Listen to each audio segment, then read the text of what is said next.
Madame, Monsieur, bonjour, bienvenue à la revue des grandes unes ce matin. Allons tout de suite en kiosque avec la revue de presse.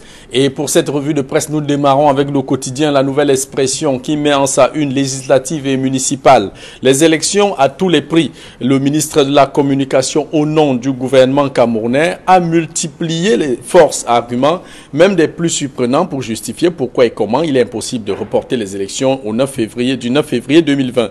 Mais il n'a pas expliqué comment les élections de proximité dignes de ce nom seront organisées dans les régions anglophones où l'insécurité est ambiante, écrit le journal.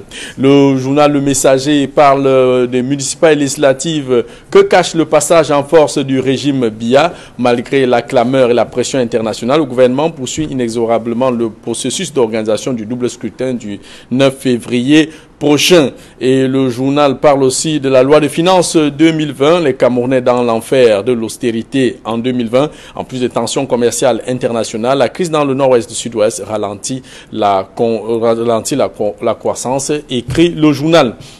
Le journal L'Œil du Sahel parle du Mayo Sava, l'insécurité, 7 morts dans 3 attaques de Boko Haram. Le journal indique que 3 villages ont subi des attaques de Boko Haram et 7 personnes ont perdu la vie, évidemment. Les villages ont été entièrement pillés ainsi que des denrées alimentaires et les vêtements des villageois emportés. Qu'est-ce qui justifie un tel niveau d'insécurité? Le journal pose la question. De même que le journal fait état de cet enseignant qui a été humilié par le sous-préfet de Garoua 2e, c'était Nestor Dim, qui a fait asseoir l'enseignant, qui a fait asseoir cet enseignant par terre pour répondre d'une plainte d'un parent d'élève qui était avec cet enfant, et les parents et l'enfant ne se sont pas gênés de bien se moquer de l'enseignant qui était ainsi humilié. Une affaire qui choque bien la communauté des enseignants. On poursuit cette revue de presse avec le quotidien Mutation qui met en sa une RDPC, embargo sur les listes. Le journal fait ainsi allusion des bruits qu'on a ou alors des mouvements d'humeur qui ont suivi, qui ont entouré les investitures dans le parti au pouvoir, et le RDPC qui devra se pencher suite aux nombreuses requêtes qui ont été élaborées pour revendiquer ce qui devait être. Et puis le journal Le Jour parle de Cannes 2021, question autour de la reprise du chantier d'Olembe. La suite des travaux a été officiellement confiée à l'entreprise canadienne McGill en l'absence des responsables de Pichini. Le journal parle aussi de Suitard. S'achemine-t-on vers une hausse du prix du riz importé? Le journal pose la question. Repère, législative et municipale, investiture RDPC, Kavaï Yege Djibril. Le triomphe du népotisme et la corruption, écrit le journal, faisant ainsi suite à toutes ces affaires qui ont entouré les investitures au sein du RDPC. Le journal Signature parle de quelle élection double scrutin du 9 février 2020. C'est quoi ça? Et c'est la danse bafia, écrit donc le journal, pour se poser des questions. Complexe sportif d'Olembe, le scandale financier de la décennie, par le journal Signature. Le journal Le Soir parle d'un report déclaré irrecevable des législatives et municipales, de même que le journal Cameroun Tribune revient sur la loi des finances en parlant des mesures phares pour 2020, en indiquant un certain nombre d'aménagements qui seront apportés au cours de cette année 2020. Voilà pour ce qui est donc la revue de presse ce matin. Il y a aussi le journal Agric-Info, la revue de l'économie rurale. But it's equally an insecure atmosphere in the far north region of Cameroon. Now, we want to look at the newspaper questioning the outing of the Minister of Communication. You are going to come back on it. Yes, and equally. All right, we'll come back to it. But now, if you want to ask me what is making news, I will tell you that it's still about the Anglophone crisis, because right now we're having information that teachers from the University of Bamenda are on. No, they have not been kidnapped. They are on strike, and of course, lawyers in Cameroon, common law lawyers in Cameroon, planning to go on strike today. You know, there are issues related to the Anglophone crisis. He has to tell you, it goes to tell you how much this Anglophone crisis, as a global statement, has a lot of issues that needs to be handled. From the educational sector, from the legal sector, you know, lawyers went to the street and it degenerated to what we have today. They are still planning to go. Teachers at the same time today are protesting in the University of Bamenda. We're having that information just now. We're yet to fully confirm it. Thank you, Armstrong, for Mindana. You quite did the review on the actuality happening in the Northwest and Southwest. Yes. Casimir Désiré-Tagna, une fois n'est pas coutume, j'indiquais, même si cette fois-ci je vous ai brûlé la politesse du doyen. Bonjour et bienvenue à la revue des Grandes Unes, évidemment avec l'actualité qui vous a marqué ce matin. Good morning, Armstrong Sunday. Good morning for Bamenda Boys. Et bonjour à vous, Jean-Paul Chignat. Bonjour à tous les téléspectateurs. L'actualité qui me marque et qui me marquera davantage, c'est cette insécurité grandissante que nous sommes en train de vivre dans la ville de Douala. Avant-hier, c'est un banquier, non, un caissier du nom de Kenye Defo qui a été sauvagement abattu au cœur de la ville du quartier Bonanjo. 2 jours avant, c'est une mineure, une fillette de 9 ans qui a été retrouvée en état dont le corps était déjà en état de décomposition très avancé dans la blanchisserie d'un Malien. Et cela nous pose des problèmes, surtout des problèmes d'insécurité. Vous savez que nous sommes au mois de décembre. Ce mois de décembre qui charrie beaucoup de choses avec les insécurités, avec les accidents de route, avec tout. Aggravé par le fait qu'il n'y a pas de lumière dans la ville. Aggravé par ce fait, comme vous l'éclairage public. L'éclairage public qui est devenu l'éclairage clignotant. Nous espérons que les forces de maintien de l'ordre vont être à la hauteur de la tâche pour nous encadrer au maximum, à défaut de réduire à néant ces incidents et ces tragédies-là. On imagine bien que travailler pour eux, le travail sera très difficile. Lutter contre l'insécurité dans l'obscurité, ça devient très très compliqué. Alors, démarrons donc ce programme avec nos principaux sujets. Armstrong from Isanda, after we followed, you certainly followed the outing of Mr. The spokesman of government, Mr. René Emmanuel Sadi, and Atanganji, the Minister of Territorial Administration, who make an outing to reassure that whatever happened is not possible, that the elections should be postponed in Cameroon. Yes, I actually followed it. Was it necessary to reaffirm, since that is an official decision? I think it wasn't necessary. If I was to do a story on the outing of the 2 government ministers, the Minister of Communication, that is Minister René Emmanuel Sadi, and that of Territorial Administration, Minister Paul Atanganji, I will title that story as government begging opposition to participate in an election, in the upcoming election. Begging opposition. Why are they begging opposition?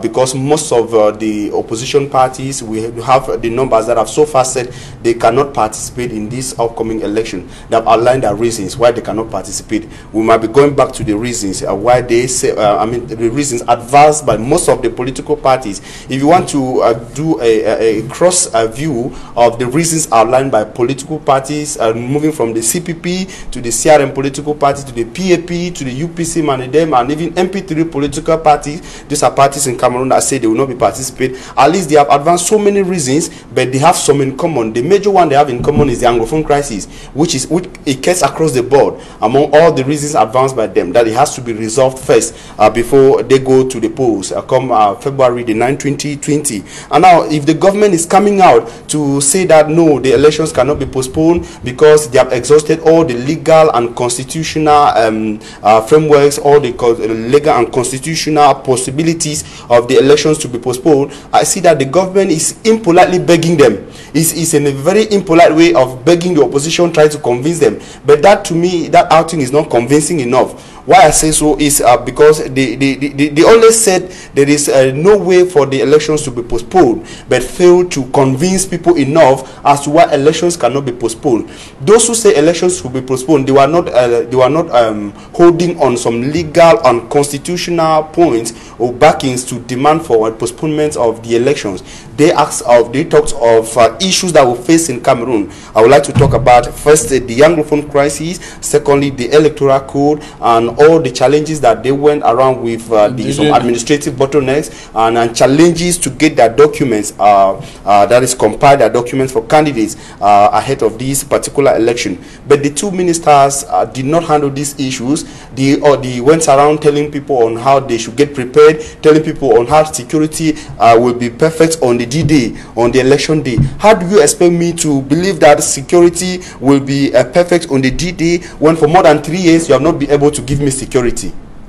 The people in the northwest region and southwest regions of Cameroon, for example, they have been clamoring, asking that government resolve this crisis. We had a lady in Buea yesterday who was crying and house raining insults on and expressing frustrations on the government on their inability to solve the crisis. Now that is just an example of so many Anglophones that have been asking that the crisis should be resolved. It's not been able to be resolved for 3 years and running, and the government is saying that security will be on that day when people have to go to the polls. Damn. Okay, so according to you, the election should be postponed. Exactly. If the elections are not postponed, then the government is in the line with most people who say there are two Cameroons. Many people have said this before on platforms to say that if elections are must hold in Cameroon, then it's just a way of confirming that there are two Cameroons, because elections cannot take place in the northwest and southwest regions as of now with the present security atmosphere in the two regions. So we might have a situation where we will just have a make-up election and some field boxes to bring in from this as region. We saw it in during presidential election. Yes, that's okay, thank you, Mr. Nfomisanda. Casimir Désiré Tagne, cette sortie du gouvernement, le quotidien La Nouvelle Expression indique que le ministre Sadi et Atangadi ont tout expliqué, mais ils n'ont pas dit comment ils vont faire concrètement pour que cette élection de proximité se tienne dans les régions anglophones du Cameroun, en crise du Cameroun, le statut spécial qui est attendu. Est-ce que vous partagez cet avis de certains qui disent que quelque peu le gouvernement est dos au mur et supplie les partis politiques d'aller à l'élection de façon dévoilée? Le gouvernement est dos au mur, mais le gouvernement a manqué une occasion de se taire. Le gouvernement aurait pu tout simplement se taire, étant donné que... C'est une décision officielle qui avait été prise. Le report invoqué des élections ne regarde pas ces ministres-là. Ce n'est pas à eux de reporter les élections. C'est en direction d'une seule et une seule personne, qui est son Excellence Paul Biya, qui est le président de la République. Vous ne pouvez pas être plus royaliste que le roi. Vous ne pouvez pas. C'était quand même le porte-parole du gouvernement qui parlait. Non, je vais vous rappeler, Jean-Paul Chuniat, que en 1990, lorsqu'on invoquait déjà le multipartisme, les membres du gouvernement sont sortis en masse pour marcher contre le multipartisme. Paul Biya les a pris de coup. Et quand Paul Biya les a pris de coup, ils étaient encore les premiers à revenir applaudir parce que le président de la République a pris une sage décision. Ça, c'est un fait. Lorsque, en 2016, la crise anglophone éclate, ces mêmes membres du gouvernement sont allés crier sur tous les toits qu'il n'y a pas de problème anglophone au Cameroun.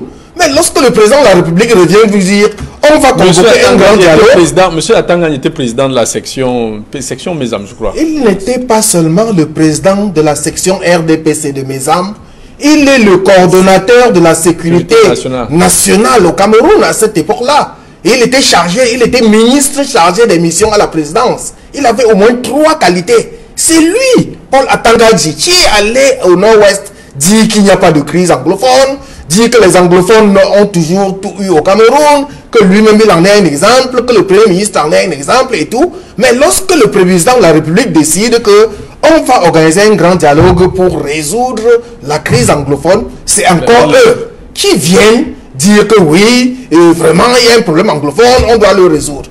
Je veux dire, le jeune enquêteur, moi j'ai même l'impression que cette sortie des 2 membres du gouvernement était destinée au jeune enquêteur.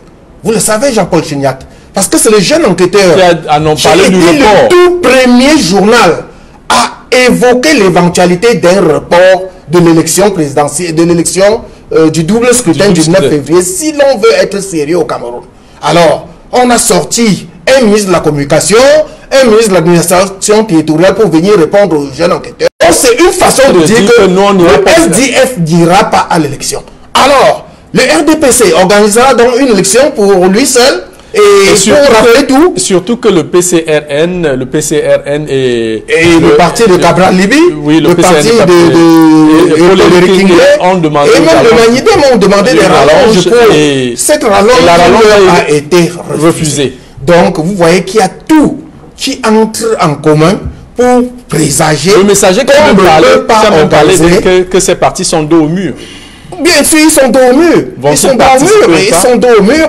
Participeront-ils pas? Ça, c'est la question que l'on peut se poser. Mais quand on voit les questions préalables qu'ils ont posées, on peut croire qu'ils ne participeront pas. Alors là, le RDPC va faire une razzia. Sera-t-il content de cette razzia-là? 360 communes. Dans les 180 députés, si le RDPC rafle 160 députés ou autres ou plus, est-ce qu'ils seront vraiment contents de cette victoire? Et alors, qu'est-ce que les deux membres du gouvernement qui ont fait la sortie, qu'est-ce qu'ils envisagent pour la crise post-électorale qui s'en suivra? Parce que automatiquement, il y aura une crise post-électorale qui va s'en suivre si les élections sont organisées dans ce sens-là. En tout cas, on attendra de voir. On sort de ce sujet à présent pour parler de l'insécurité à l'extrême nord. 3 villages attaqués en moins de 24 heures. Amson for Misanda, this insecurity happening in the far north region, that 3 villages have been attacked by Boko Haram in less than 24 hours. Yes, that is... We know that good mobilization of military has been there. Yes, for some years now. For some years. Yes, even with the multinational joint task force equally operating in this region, we have the special elite branch of the Cameroonian army. So how can we be understanding and analyze this situation? That what I see here is equally that is a kind of dishonest attitude of some public officials, because you will hear them in most of their outings say that the security situation of the far north region of Cameroon is perfectly under control. Is that giving Cameroonians the impression that we should push behind the security atmosphere in the far north region and focus on other issues. Now, if they met Cameroonians to understand that it's like that, we still have problems in the far north region. People are still being killed every day, like in the northwest and southwest region of Cameroon, and then they will now equally join their effort. They will join their local efforts to continue. You know, when the Boko Haram crisis started in Cameroon, we could see Cameroonians mobilizing and joining, giving even resources, contributing. In Douala, I was here when Cameroonians contributed and said that, okay, let's help in the far north. Now the government is in a very difficult in the far north region to fight against Boko Haram. They send food to the far north. People contributed money at the level of villages and associations. Now they gave the impression that the security situation is under control, but the reality is different. Why you saw some people of some vigilant group members of the far north some time ago complaining that they have been abandoned. Some military bases have been removed from villages. That is the situation, because now the Cameroon is having this problem in 2 fronts. We have the issue in the far north region and now in the 2 English-speaking regions. Now, if you tell the truth to Cameroonians will understand. Cameroonians are wealthy. The government is running out of resources financially too to manage the issues. Now, if Cameroonians know that this is the reality, you paint the reality, they can equally contribute. Now, if they don't only contribute to give to the government, so that the government can recruit enough soldiers and send to the 2 regions, 2 English-speaking regions and the far north region, that is according to the security need, then people can equally contribute financially, materially, in all forms to help fortify the vigilant group members, people that are fighting in different villages to continue to ensure the security of the people. But when they stay there, after some time the government will come like after 10 months and give them some equipment and some few equipment. After some few months, the equipments, they're out of use already, they're exhausted, the people are left with only their hands. And you know, the Boko Haram guys in the far north region, they are sophisticated, and in terms of weapons, they are very armed, they are well armed. And when they enter a village, they usually appear by surprise and appear by surprise, and they deal with the people very armless. I want to say that armless vigilant group members, they are helpless, they have not equally been trained adequately. The problem is equally the honesty on the part of the powers that be to let Cameroonians understand the situation on the ground. Now, if this situation is coming few days when we are talking about insecurity in Cameroon and vis-a-vis the election, the concern is for the people to organize election at a time when people are still being killed in all these regions like that. Then you can imagine the situation might even go worse, because when it comes to election, it needs money to organize election, Jean-Paul. It needs money to organize election, and if money that was supposed to be used probably to reinforce the security of a nation is taken to election, is taken to other issues, giving people the impression that things are well, then we might be having the far north falling fully into the hands of Boko Haram again, which will not be good. Casimir Désiré Tandien, 3 villages attaqués en moins de 24 heures. On a des bases militaires qui sont en train d'être levées dans certains villages. Est-ce que c'est un véritable retour de Boko Haram sur la Silette? Boko Haram n'avait jamais été définitivement abattu. Mais c'est quand même militairement affaibli. Oui, il s'était affaibli, mais vous savez que l'ennemi ne dort jamais. Même quand bien l'ennemi dort, il faut faire très attention. Vous savez, le chef de l'État avait déclaré la guerre contre Boko Haram, mais il n'a jamais véritablement vaincu cette guerre-là. Il n'a jamais véritablement gagné cette guerre contre Boko Haram.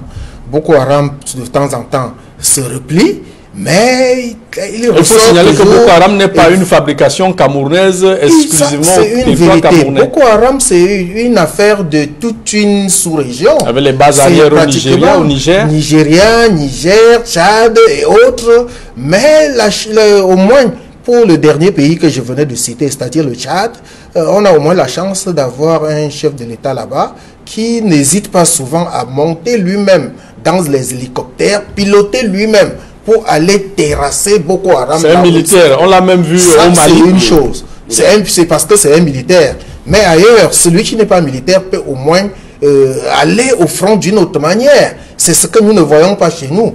Donc, je dis, la dernière sortie de Boko Haram, qui a fait 7 morts dans trois attaques successives, est une preuve que Boko Haram n'a jamais été vaincu, qu'il faut redoubler d'ardeur de sécurité, il faut collaborer de vigilance avec non seulement les forces de maintien de l'ordre, mais également la population réunie autour de leurs chefs, les chefs de bloc, les chefs de village, les chefs de quartier et autres. Au lieu de le faire, ils sont là en train de rester et répondre là où il ne faut pas. Moi, je m'attendais à ce que des sorties comme ça, il faudrait que les ministres rassurent les hommes et les biens par rapport à leur sécurité. Yes, Jump, I wanted to just say something here that, you know, many people, just like we had Maurice come to say on stage here on Equinox, that the military option to the Anglophone crisis is not the best. We've had Thibault Nash said so too, that it cannot be won militarily. So many people are of the opinion that the crisis in the northwest and southwest region is a political issue. Now, instead of sending soldiers every day to these regions, Boko Haram should be the target with soldiers, with all their weaponry. They should send to combat Boko Haram. If they had concentrated soldiers, the Boko Haram issue would have been off the Cameroonian security concern now. And of course, we get a political solution to the crisis in the northwest and southwest regions of Cameroon. You will understand that even in terms of weapons, the people fighting in the northwest and southwest, we've seen them with locally fabricated weapons. And most people, our international personnel, like I've just cited, have said they should adopt a political solution to the Anglophone crisis and send the soldiers to the Far North region to combat Boko Haram everlastingly. Yes, for me, Armstrong Sanda. Now we are talking about this issue that this matter happened in Garwa too, yes, where a teacher punished pupil, and his parent went to see the SDO, who called the teacher and asked the teacher to sit on the floor while the parent and his child was seated on a chair. So yes, it's a very sad. How are you analyzing this? It's a very sad situation. It's a very, very sad situation. That's why you see most teachers in Cameroon, when you want to talk to them, they will always complain of how they are being treated, and they will always complain of how they are being viewed by by people in Cameroon, especially administrative authorities. Officials like the DO doing that is something that should be condemned with every energy, something which is so bad. You know, the violence against teachers in Cameroon has been in an increase, in a rise, and an administrative officer who is like the chief executive officer of a particular administrative unit should be an example of trying to get people to respect teachers. I want to move from it to say we've had the cases where a teacher was beaten on campus in Bafoussam. We had a case where a teacher was just taking arrested in the South region because he made a lesson. He had a lesson in class and made a reference to some key issues that they deemed political and took the teacher, frustrated the teacher.